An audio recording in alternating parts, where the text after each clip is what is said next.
आप देख रहे हैं टुडे न्यूज 24। नमस्कार, मैं हूं आपके साथ हिना और आप देख रहे हैं टुडे न्यूज 24। हर खबर आप तक। दिल्ली आबकारी नीति भ्रष्टाचार मामले में मुख्यमंत्री अरविंद केजरीवाल की गिरफ्तारी के बाद सड़क पर संग्राम छिड़ा हुआ है।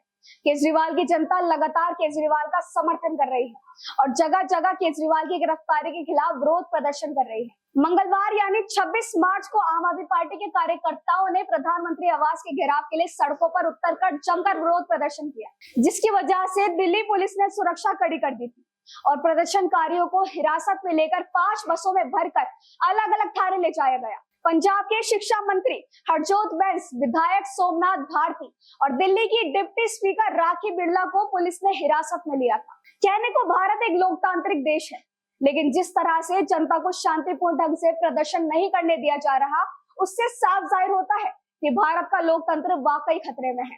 चलो, ये तो राजनीतिक मुद्दा है, लेकिन आपको याद होगा कि जिस तरह किसानों को प्रदर्शन करने से रोका जा रहा था, उनको रोकने के लिए कड़ी से कड़ी व्यवस्था की जा रही थी।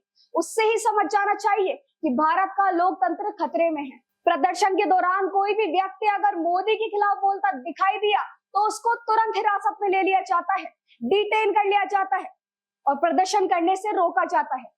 एक बार आप उन वीडियो पर नजर डालिए जिसमें आम आदमी पार्टी के कार्यकर्ता प्रदर्शन कर रहे हैं, और एक बार उन वीडियोस को भी ध्यान से देखिए जहां भाजपा के कार्यकर्ता अपने प्रदर्शन के दौरान उग्र होते दिखाई दिए। जी हाँ, आपको बता दें, दूसरी ओर अरविंद केजरीवाल के मुख्यमंत्री के तौर पर इस्तीफा की मांग पर बीजेपी कार्यकर्ताओं ने भी जमकर विरोध प्रदर्शन किया।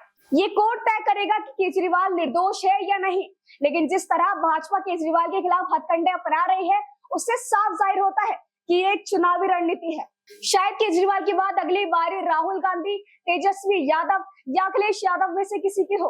कहने को चुनाव को भी 1 महीने से भी कम वक्त बचा है, लेकिन इस वक्त प्रचार प्रसार की बजाय भाजपा विपक्षी नेताओं को रास्ते से साफ करने में लगी हुई है। अरविंद केजरीवाल ने गिरफ्तारी को चुनौती देते हुए शनिवार को दिल्ली हाईकोर्ट का दरवाजा खटखटाया और तुरंत सुनवाई की मांग की थी, लेकिन होली की छुट्टियों की वजह से ऐसा नहीं हो सका। केजरीवाल ने अपनी याचिका में दलील दी कि उनकी गिरफ्तारी और हिरासत अवैध थी और वो तुरंत हिरासत से रिहा किए जाने के हकदार हैं।